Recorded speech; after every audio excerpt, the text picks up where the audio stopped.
Hey everyone, it's Stella Grizont from WUPA doing another Work Happier Weekly, where we help you work happier and live better because you spend most of your waking hours at work and we got to make those hours count. So, the past few weeks, I had about four people talk to me about this topic, and I figured this is a sign that we just got to bring it up on the Work Happier live segment. Hi.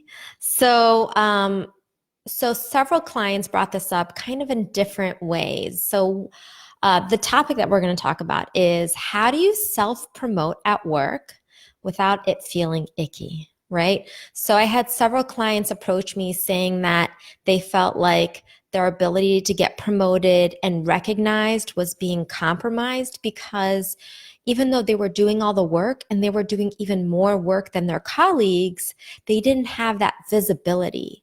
And so people weren't really giving them credit for doing all that work. And that left them feeling pretty crappy because they're working their butts off and they're not getting the promotion. And other people who aren't working as hard are getting that validation and are getting the raises slash promotion. So that feels really crappy. Uh, and I know it feels like your work should speak for itself. In an ideal world, that is the case. But we live in a world where people don't even read emails, right? We're all so busy. Our schedules are so stuffed that we don't have time to even process our own stuff. And if you're a leader, it makes it even harder to stay on track with what everyone else is doing. And so for your own career or on behalf of your own team, it's really each of our jobs to be an information advocate and really letting people know about what we're doing in a way that's valuable. So here's my tips. I have three tips for you guys, okay? So the first tip is around the whole mindset thing, right? Because if you're having hesitation about speaking up for yourself, it's probably because you're actually like a very humble person and you don't feel the need to like brag, and bragging feels weird and that feels bad. And this is not bragging. So I want to reframe the whole concept of letting people know about the important work you're doing. We need to tease that apart. This is not bragging. This is not being boastful. This is not you just, what is it, thumping your chest. That's not any of this.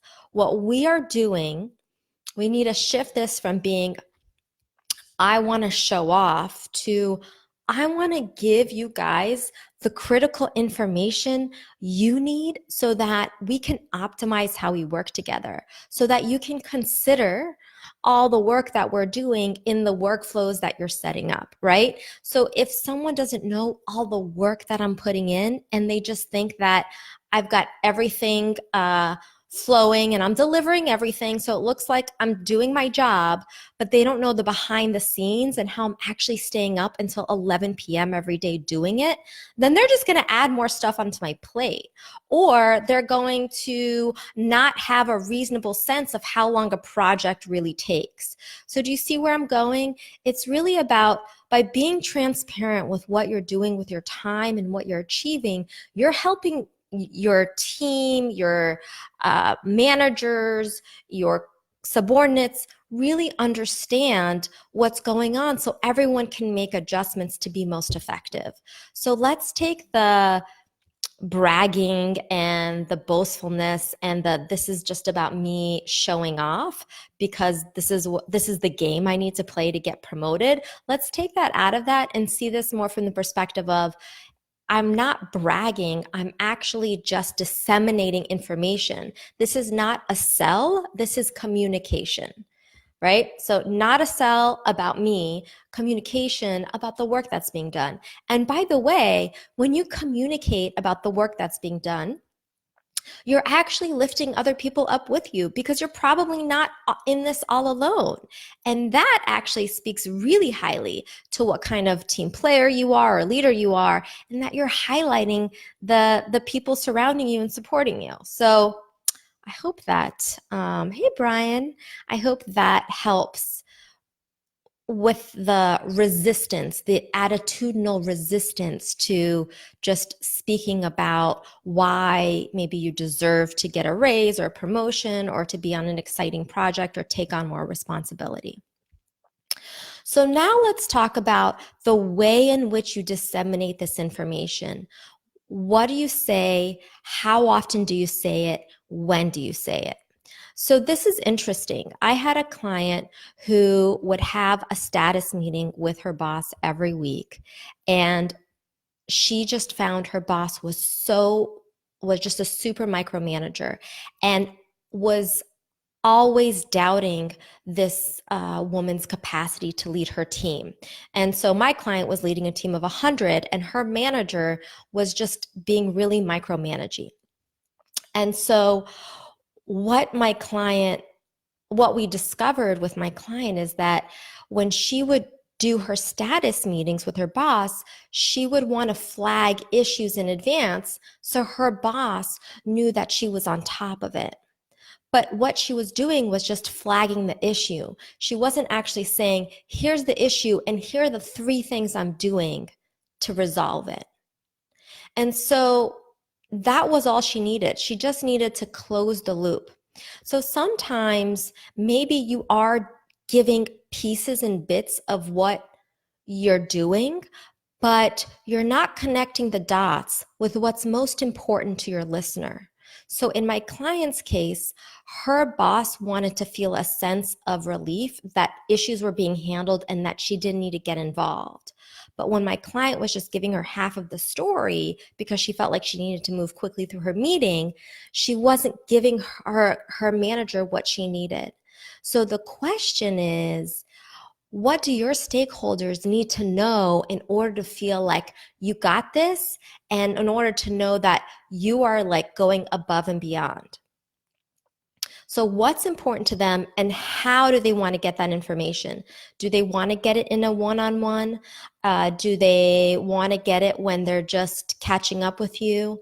One of the things that I recommend is if you have a built-in one-on-one with your manager and if you don't have a structure to those one-on-ones, if they're just like free-for-all updates, what I would do is I would say, hey, I want to try something different with our one-on-ones. How about we kick off our one-on-ones with like 3 celebrations or what we're feeling like we're making a lot of good progress on. And then I ask like 3 things that I need your support on. So this way you have a window, a structured window where you could be like, hey, Chris, what up? Hey, Vicky. So that way you could be like, hey, here's all the progress we're making on all this exciting stuff, or here's what I'm really proud of, or here's who I want to celebrate this week. So create a structured window in your one-on-ones to really actively connect the dots and share the information. Here's what we did this week. Here's how we built on last week. Here's how we solved this problem. Or I'm working on this. It's taking a little bit longer than I thought because here's some of the snags we ran into, but I got it. So you need to really develop based on your manager, what is it that they need to hear? Now, sometimes it's not just your manager that you need to create visibility with, right? Sometimes it's your manager's colleagues, right? Or your manager's manager.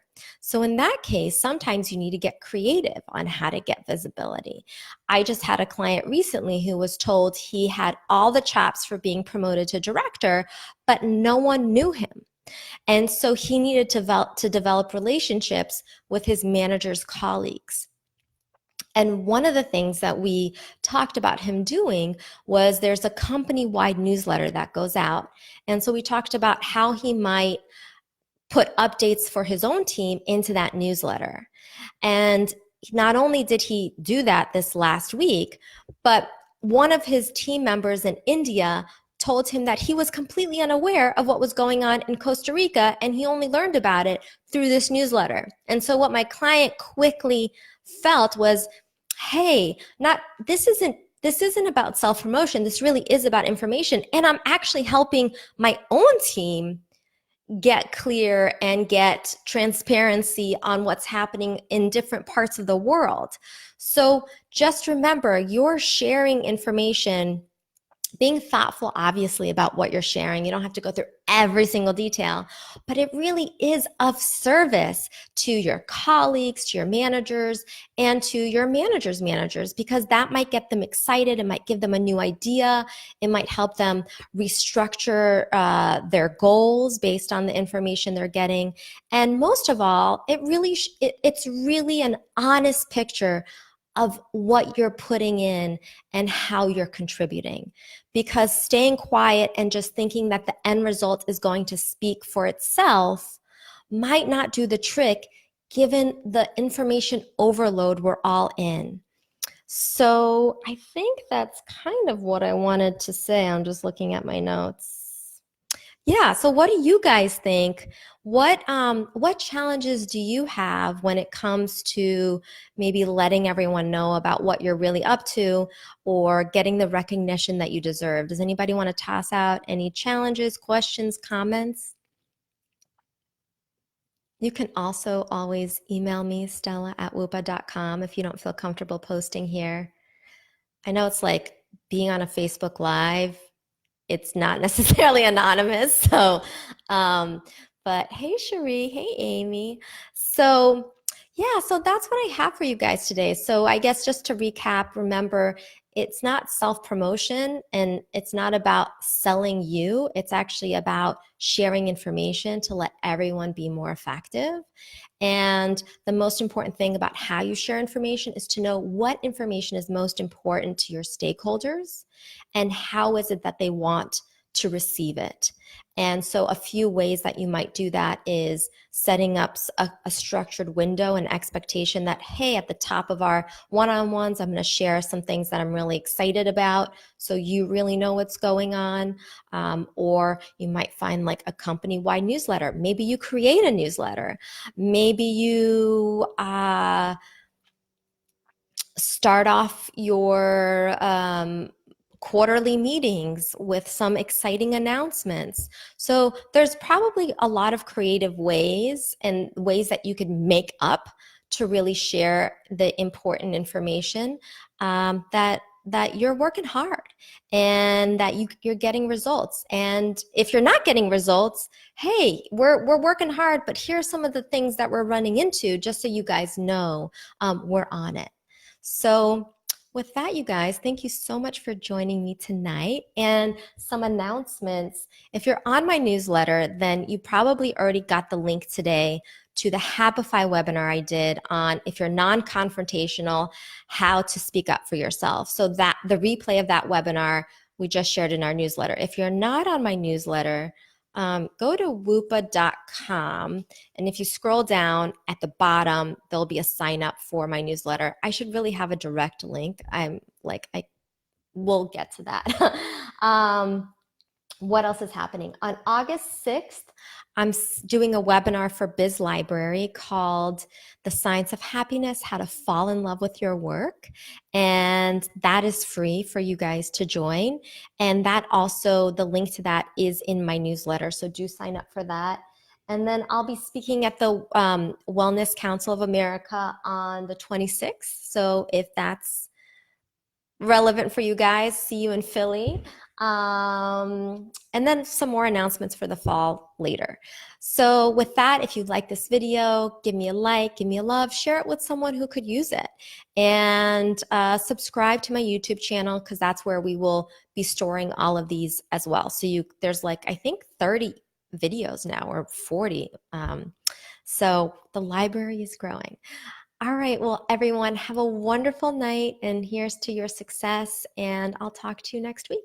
Bye.